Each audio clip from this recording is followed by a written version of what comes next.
Écoutez, je pense que de toute façon, du moment que le gouvernement a pris une décision, il faut la respecter. Deux, il y a peut-être des problèmes qu'on ne connaît pas très bien.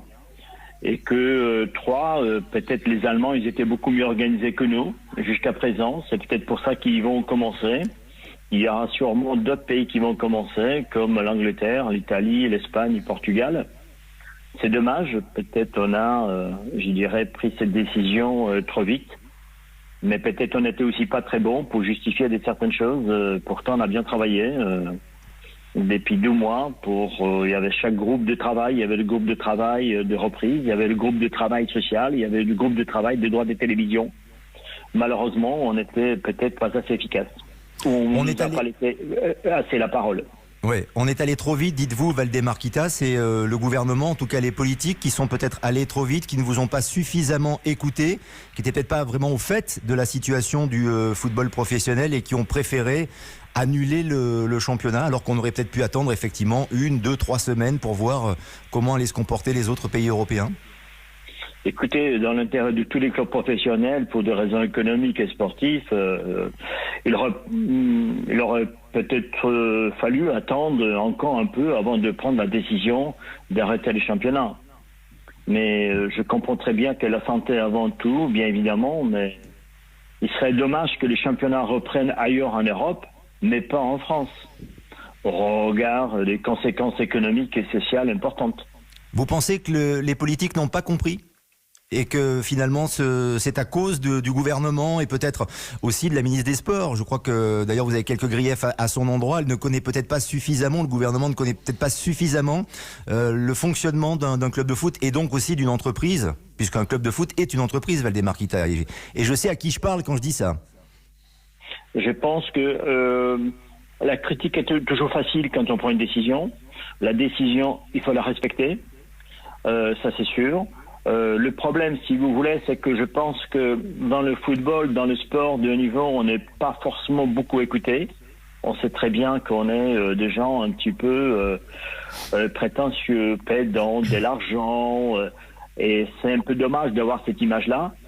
Il faut pas oublier qu'aujourd'hui, vous avez, je dirais, les présidents des clubs qui sont des gens investis énormément. Ce sont des gens professionnels. Ce sont des gens aussi, d'une certaine façon, qui gèrent des sociétés depuis 20 ou 30 ans.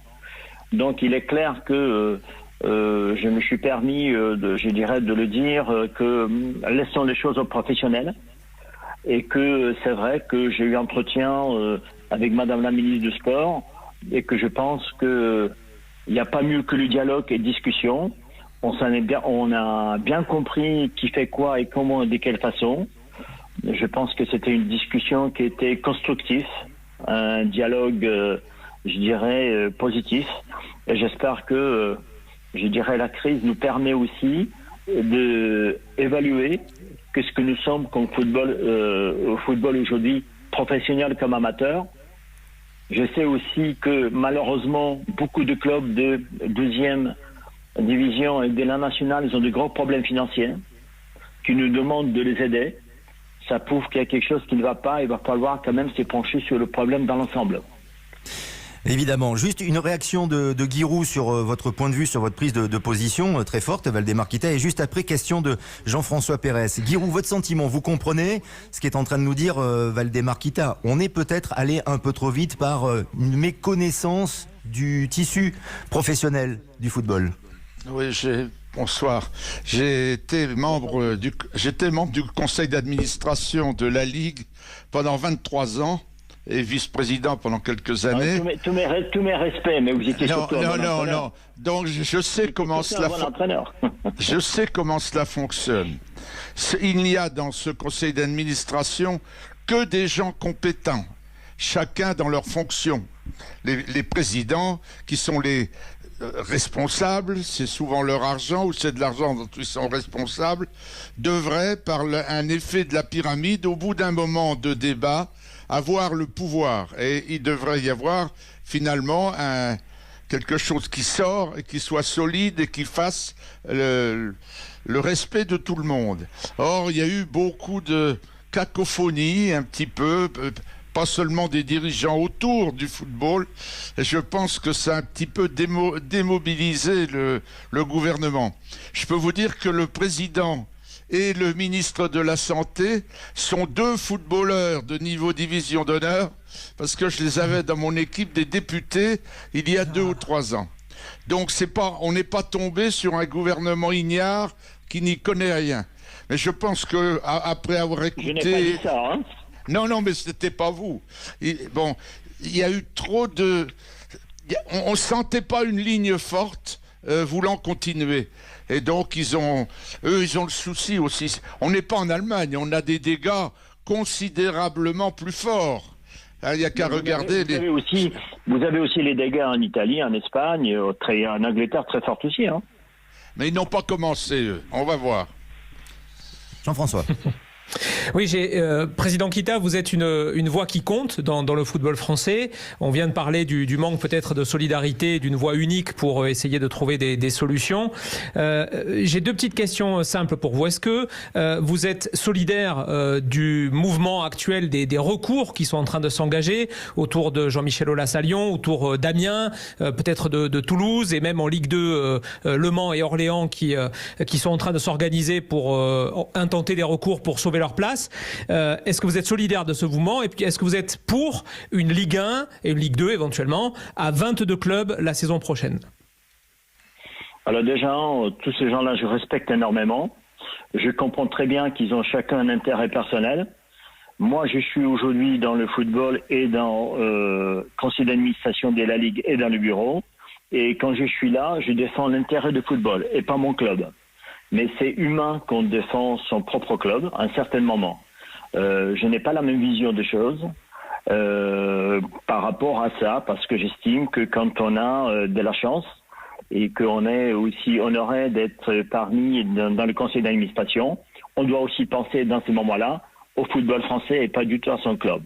Ça, c'est le premier point. Le deuxième point, je pense que le vote était fait et que je crois que la loi ne permet pas aujourd'hui, en tout cas, qu'on soit à 22, mais à 20. Donc, je comprends très bien que chacun peut dire tout ce qu'il a envie de dire. Je peux lui dire à ce moment-là, pourquoi on n'a pas arrêté le championnat, la première partie de la saison, parce que tout le monde a joué contre tout le monde. Et à ce moment-là, si je vois que mon intérêt, je suis 5e et que je joue la Coupe d'Europe. Donc, nous avons joué les derniers matchs contre les équipes au haut de tableau, 4-5 premières équipes, qu'on aurait pu avoir les derniers matchs contre les équipes dites plus faibles. Je dis bien dites plus faibles, c'est pas pour ça qu'on a gagné, mais on aurait plus de pourcentage de chances de gagner. Donc, je n'étais pas j'étais pour cette solution, parce que cette solution était aussi proposée à la Ligue, mais j'ai accepté, et je ne reviens pas là-dessus, que du moment que la décision est prise à la majorité, on doit les respecter. C'est tout ce que j'ai à dire. Le FC Nantes est-il touché financièrement par la crise du Covid-19 ? Il y a beaucoup de clubs, c'est vrai Valdemar Kita, qui disent être en difficulté. D'ailleurs, vous faites sans doute partie des présidents qui ont validé en conseil d'administration lundi dernier ce prêt auprès de l'État, garanti par l'État pour la Ligue 1. Est-ce que vous, votre club, le FC Nantes, est en difficulté financière à cause de cette crise ? Alors écoutez, je pense que aujourd'hui tout le monde est en difficulté financière. Il y en a plus, il y en a moins. J'ai de la chance que j'ai toujours voulu, sur mon dot aussi, que je voulais faire un budget pas basé que sur le droit des télévisions. Mais je dis en qualité de président propriétaire, parce qu'on n'en a pas beaucoup, hein, il y a aussi des présidents délégués qui n'ont pas forcément la même fonction et que j'ai mis l'argent à la poche. Que je suis d'une certaine façon un pilote dans un navire et qui tient la barre dans une tempête qui est difficile, qui est la crise. Cette crise nous invite à réfléchir à une évolution de notre modèle. Parce que notre modèle aujourd'hui, je ne suis pas convaincu qu'il est parfait. Donc, si vous voulez, il est clair que je m'applique beaucoup, je dirais, dans le club.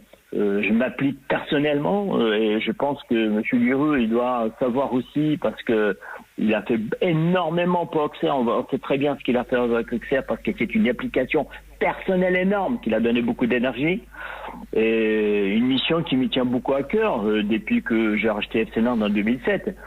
Je peux vous dire tout simplement que moi, déjà, dans ce sens, je ne peux pas permettre qu'on le dise des mensonges sur la situation du club. FC Nantes supporte très bien, contrairement à ce qui a été dit par des gens mal informés ou mal intentionnés, qui n'ont même pas du courage de me téléphoner et de me dire.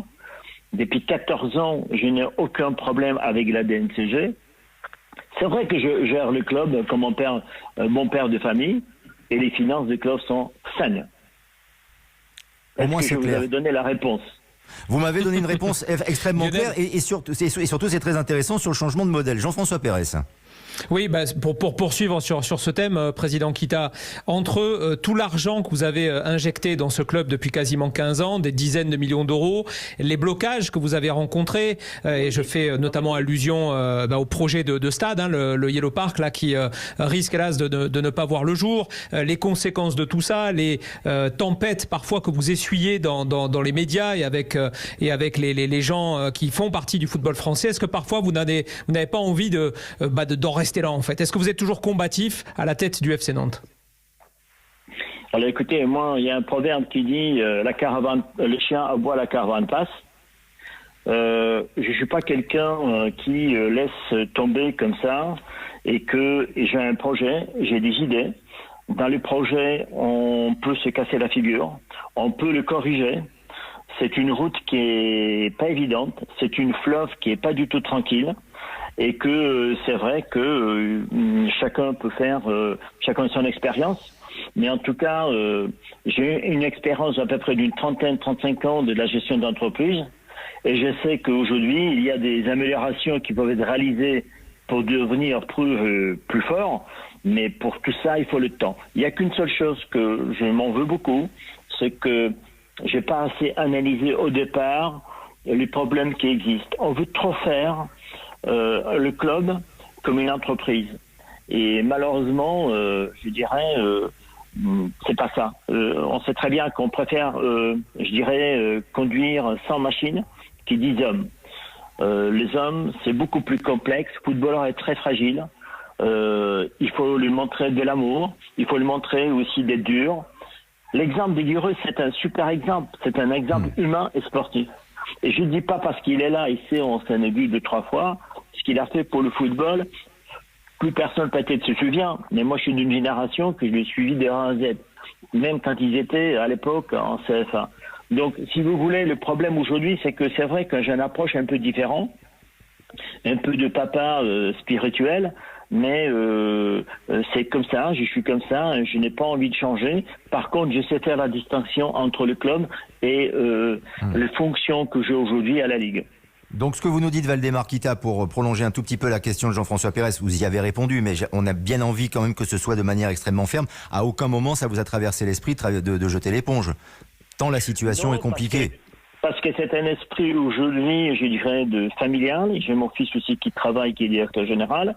Je suis agréablement surpris que tous les footballeurs, contrairement à ce qui se dit, en tout cas à Nantes, qui voulaient tous reprendre, que tout le staff voulait reprendre. Nous avons travaillé beaucoup, comme vous savez, je suis dans le milieu médical, sur la santé des joueurs. C'est la préoccupation première, et je tiens à dire, et croyez-moi que on a travaillé dans ce groupe de la Ligue, on a des gens à la Ligue superbes, il a tout à fait raison, M. Guerreux, et que n'oubliez pas qu'on a aussi des gens qui travaillent, les personnels, les cadres supérieurs à la Ligue, qui sont très très bons techniciens.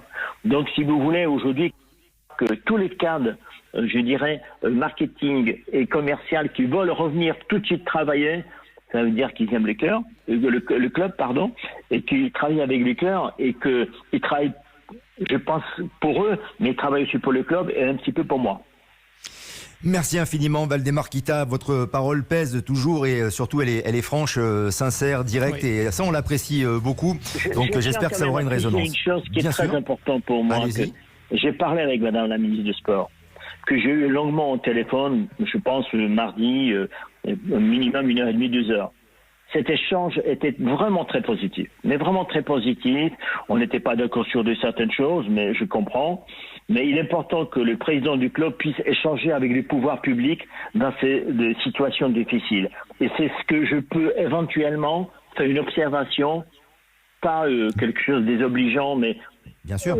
J'aimerais bien qu'un groupe de travail travaille directement avec le ministère de Sport parce qu'elle nous amène l'expérience. Et il n'y a pas mieux que les gens de terrain qui sont dans le cœur au quotidien, les problèmes qui sont là. C'est très très important. Et croyez-moi, on a des super types à la tête de la Ligue 1 et on a des super types qui travaillent à la Ligue des cadres supérieurs qui travaillent super bien.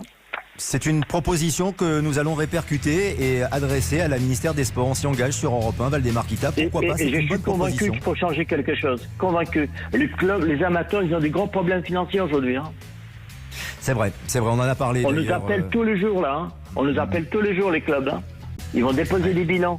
Enfin, la crise, elle est très très importante. Très très importante.